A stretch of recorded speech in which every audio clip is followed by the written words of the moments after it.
Hey everybody, this is Phil from the Brick Freaks, and this is another review from me. This time another of the Pacific Rim Uprising mechs, or Jaegers as they are called there in that universe. This is Bracer Phoenix, 482 parts. The number is B0726C from Sluban. Around 16 euros I paid for it. And let's have a look at it. In this video I've decided not to include a review of the instruction manual because I've done it 3 times now, and if you want to see it you can watch one of the other videos or just check at the end. It's always there. Let me just say it's easy to follow, it's no problem building this set. Now, to Bracer Phoenix. It's a nice detailed set from all sides. It's also very poseable. I like the color scheme. It's slightly greenish, dark tan and dark gray. You can see the green on the camera, it doesn't come out, but I think it's there. Maybe it's one of those things where it's in the eye of the beholder, I don't know. But I like the color scheme, and I also think this is a nice detailed set from all sides. So this is well done. Close up from the front, you can see the 2 cannons, or 2 double barrel cannons. Also you see the 2 big shoulder parts on the arms, which in my opinion are the weakest part of the set. They are pretty flimsily constructed. They don't fall apart exactly, but the wings keep plopping down. We'll see that later. Also, as you can see, I had problems applying the stickers this time. I mean, I have really big hands, that's true, but they didn't fit the parts this well this time. I don't know what happened with this set. They were fine in the other 3 sets, but I don't know. It's fine mostly, but on the wings you can see they don't fit. Once again, the hedge is the only printed piece.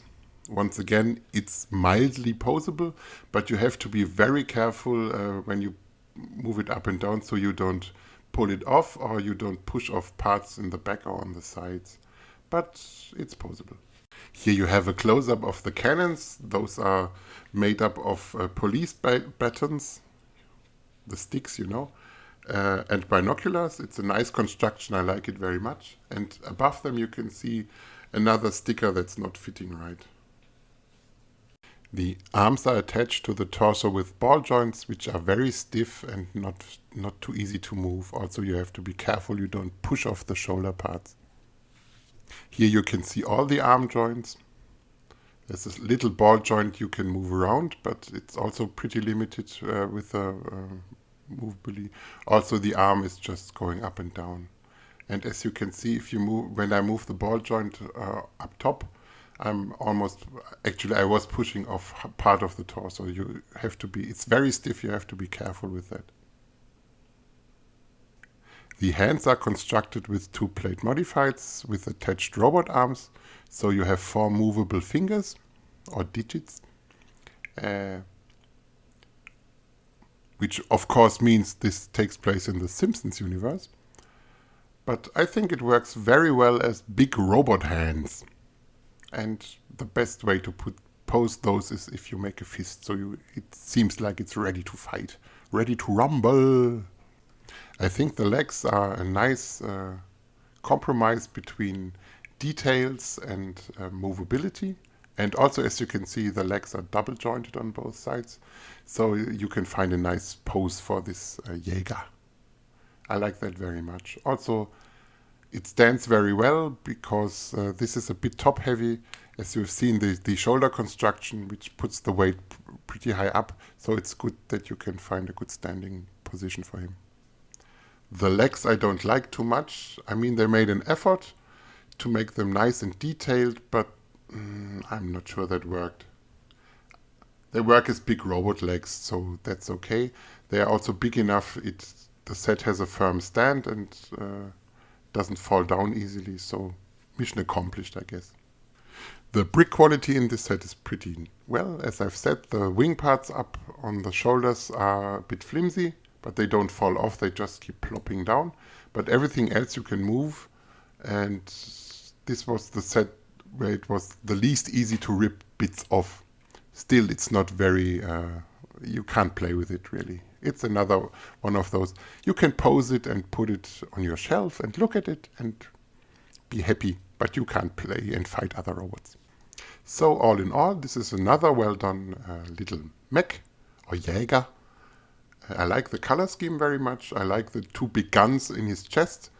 I'm not too happy with the shoulder bits, but they're not terrible. And I mean, he looks the way he looks in the movie, so I guess they had to include them. But it's a nice set. I like it. And as promised at the start of the video, now I'll show you the other ones again. This is Saber Athena. I'm not too happy with this one. It lacks detail. It has the fewest parts of them also, that's no wonder. I like the swords and basically the color scheme, but if you want to skip one of those, this would be the one I'd suggest you skip. But it's not a bad buy by any means. Next up is Gypsy Avenger, which is, if you've seen the movie, it's the hero Jäger, the main mech. And it's also a pretty nice construction. I still like it very much. Now I've built the other one. It's not my favorite. But I think you need this. If you like Pacific Rim, it's a must-buy. Sorry, it's the main Jäger. And it's fine. For me, the star of the show, which you might know if you've seen the other reviews, is Guardian Bravo, which I like basically everything about this one. The brick quality could be a little bit better and the construction is a little bit flimsy, but it looks great. The color scheme is cool. The weapon is cool. It stands well. It's pretty poseable. And no, if you just want to get one, get this one.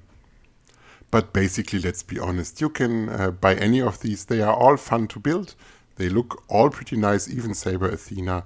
You won't go wrong with any of these. If you're a Pacific Rim fan, they are must buy anyway. This was Phil from the Brick Freaks. Leave a like and subscribe if you want to. Bye till next time.